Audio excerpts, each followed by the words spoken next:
Welcome to The Explainer. Today, we're diving into a really fascinating story. It's about a company that literally maps our desires, the analysts who can see the truth hiding in all that data, and a dangerous secret that could bring the whole thing crashing down. We're going to explore what happens when that distance between who we are in public and who we are in private just disappears. So the whole story really boils down to this one powerful, kind of deceptive promise from a company called Helios Metrics. And the quote is just brilliant. Helios promises a mirror and sells a window. Think about that for a second. It perfectly sums up their whole deal, right? They tell you they're going to show you a reflection of yourself, but what they're actually selling is a window into your life for whoever's willing to pay the most. So how do they even do that? How do they sell that window? Well, it's all about exploiting something called the persona. And the source material has this great definition for it, a politely edited truth. I mean, that's perfect, isn't it? It's that carefully crafted professional mask that we all put on. You know, it's the version of us that we hope we'll see when we look in that mirror Helios is holding up. Okay, so section 1, a map of desire. This is where it all starts, right? In the, well, seemingly ordinary world of this company, Helios Metrics. And their product? It's not a thing you can hold. They sell maps of human desire. Yeah, they're not selling you a phone or a car. They're selling the patterns of our wants and needs to whoever wants to make a buck off of them. And this is where we meet our main guy, Adrian. This quote, wow, it just tells you everything you need to know about him. He moved among them with the vague economy of a sleepwalker who has never slept. I mean, what a line. So here's this guy. He's an analyst at Helios. His whole job is to find patterns in what people want, but he seems totally disconnected from his own desires. It's like he's a ghost haunting this giant machine that's supposed to be all about human connection. Okay, now this slide is fantastic. It just lays out the core of Helios's entire business so perfectly. On the left, you've got these deep, timeless ideas from Jung, right? Archetypes like the lover, the warrior, the stuff of myths. But then, look at the right. This is the Helios version. The lover, that's just a cluster. The warrior, nope, that's an engagement ratio. They're literally turning the human soul into cold, hard statistics. All right, next up, the backdoor to God. And yeah, you heard that right. Because this whole carefully ordered world, where every single human impulse is just another data point to be packaged and sold, it's all about to get blown up by one very dangerous secret. And here it is. This is the moment the whole story just pivots. You have this nervous engineer, Luca, and he spills the beans. He says, and I'm quoting here, they've built a backdoor for a client that likes to pretend it's God. Whoa. So you see, this isn't just some little security flaw or a bug. No. This is a secret key, a key to seeing everything, built for someone who wants total access, no questions asked. And with that one secret, the game is on. Adrian, our detached observer, is suddenly a player. He's now caught between his sharp, strategic colleague Maya and their absolutely ruthless boss, Kraus.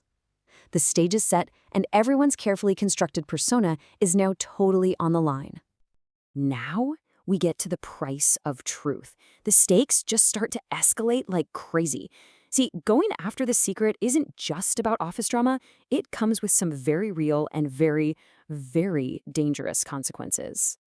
The danger just ramps up so fast. It kicks off at a corporate party of all places, where this accident forces Adrian to actually act, shattering that whole observer thing he had going. Then it gets more serious when Luca hands him the actual proof on a flash drive. And then it gets downright terrifying with a physical chase through a train station. The stakes are way, way higher than anyone thought. And this is where we meet this story's real villain, this quietly menacing executive, Victor Havel. I mean, look at his title, Advocacy and Partnerships. It sounds so friendly, right? But his whole philosophy is predatory. He doesn't see people as people, he sees them as assets or threats. Or in Adrian's case, a useful but really dangerous monk who just knows way too much. The threat goes from corporate to something terrifyingly real with just a single whispered word: run. This is that moment, the pivot point, where the danger of some abstract data breach turns into a flat-out physical chase through the city, with enforcers closing in. But here's the thing, Adrian gets away. Not because he's some action hero, but because of something way deeper. The source says the body knows its exits. He's moving on pure instinct, basically becoming part of the city's motion. That detachment he has, it kind of becomes his superpower. Okay, so exposing the machine. At this point, the secret is just too big to contain. Adrian and Maya decide they have to bring it all out into the open. And that's when the system starts to fight back with everything it's got. So they find an ally, a journalist named Anka Worth. And she's not interested in theories or rumors. She wants one thing and one thing only: cold, hard proof. She's like, bring me the audit logs. She wants the digital fingerprints, the absolute, undeniable evidence that the system broke its own rules. And here's how the system fights back. It's so cynical, it's brilliant. It doesn't just respond to a crisis, it literally manufactures one. The plan, ORCID, is a simple 3-step process. Step 1, announce a citywide drill. Step 2, use a hidden command to flip a switch and turn that drill into a real emergency. And Step 3, use the panic you just created to justify a brand new, permanent, and totally invasive surveillance policy.